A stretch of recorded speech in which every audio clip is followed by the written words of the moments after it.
Venice, this is the very first time for this comic to come onto the stage here in Venice. He's actually from Canada, so I need a lot of American, actually not American love, because we're fucking horrible people now.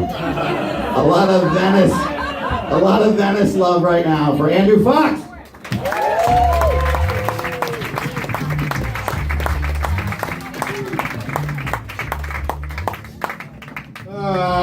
Take a good look, children. This is what a midlife crisis looks like. It's coming for you, man, too. One day you're 25 and you're got the whole world in front of you. Next thing you know, you're almost 40, you're on marriage number 2. Just got laid off from a job you didn't want to begin with. Find yourself in a CVS holding a box of hair bleach. Think you're going to come out of it looking like a young Billy Idol. Instead, you look like you're slowly transitioning into Guy Fieri. Yeah, seriously. Can't fuck anymore. I can't put the effort. It's too much work. I can't hold myself up. Like, I need Viagra for elbows. Like, I can't.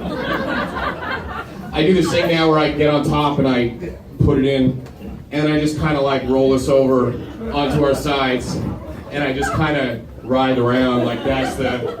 I'm sure the position has a name, like the lilting orchid or the Siamese chokehold, but the thing is, like, I get bored quickly, so like I like to mix it up, but I still like to not try very hard. So I do this other thing where I get on top and I put it in. It's my opening move, and then I just like pull my arms out from under me and belly flop down on top of the girl, and then I just wiggle my hips.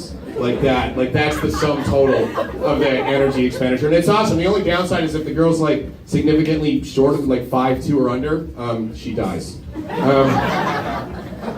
Because my sternum crushes her windpipe. And it's hard to come when she's dead.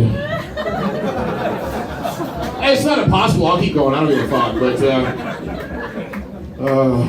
how are you guys doing? You guys didn't get picked on. You sat right in the front row. So did you say you guys have been dating since February? Yeah? Let me ask you, are you still fucking?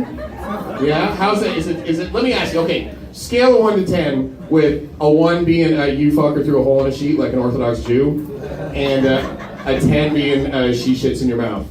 How filthy is the sex that you're having? Like, put a number on it. No, I'm asking. Go for it. Yeah, you gotta do that. I'd ask her, she'll lie. I'm asking you. Where would you put it? It's okay, you can lie. I understand.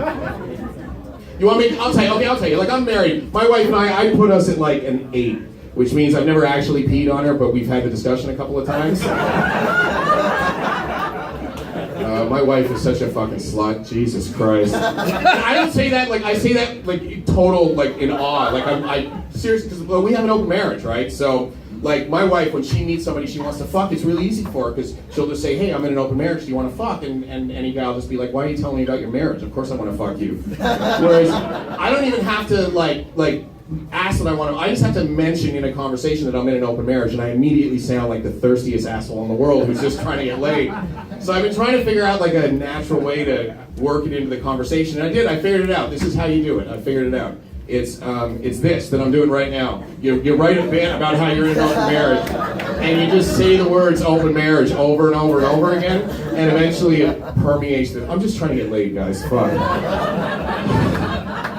Jesus Christ. Can you help me out a little bit? Fuck. No, seriously, no. So yeah, I did just get married relatively recently, about 7 months ago now. For the second time for some stupid fuck. I don't know why the fuck I did that.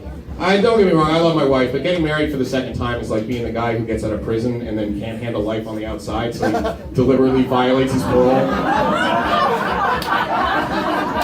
I saw what it was like to be pushing 40 and broke and divorced, and I needed to get back in as quickly as possible.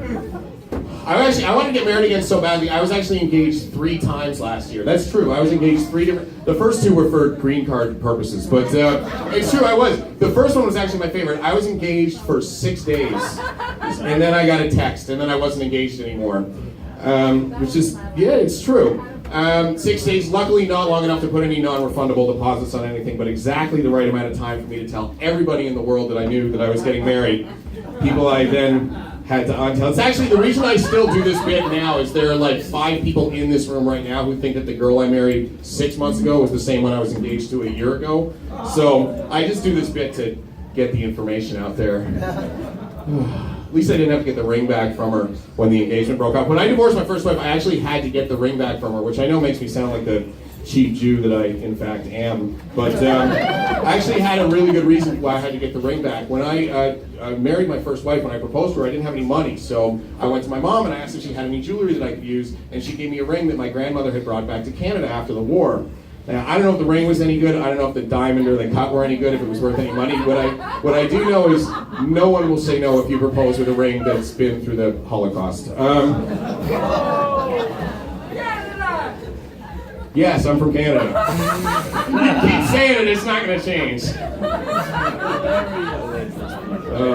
It's actually a good trick. I don't know how many other Jews there are in this room full of stand-up comics in Los Angeles, but yeah, just go to a pawn shop and buy the cheapest ring you can find. And look, I know it doesn't look like much, but it was up my booby's ass for a couple of years, and she won't say no if she's a Shiksa. If she's a Jew, she'll still have an appraisal. Yes, I'm still from Canada, as I was 30 seconds ago and 45 seconds ago and 3 minutes ago.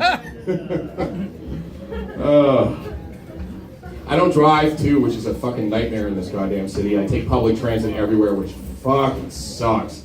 It's so goddamn bad. I was on the train the other day, the Red Line, and it was rush hour, so we're really kind of squeezed. I'm a Polish Jew. Crowded trains are already kind of nerve-wracking for me. But anyways, we're squeezed in, and then we go a couple of stops, and some seats open up. So I sit down in a seat, but I'm still kind of squeezed in between a couple of people. And we go a couple more stops, and now lots of seats open up, so now I can move to a seat where I don't have to be sitting next to anybody. But I look next to me, and I realize that I'm sitting next to this black kid.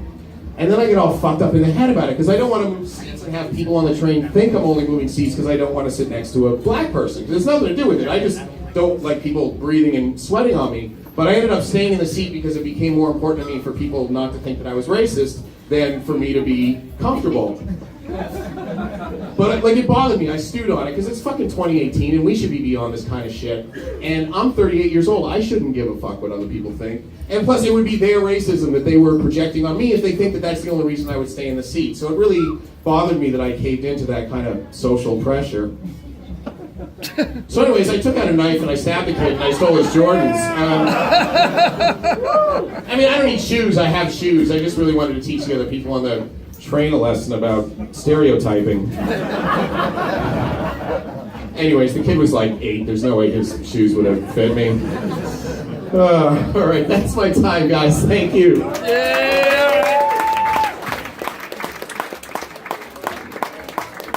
All the way from Canada, everybody. And you're fucked.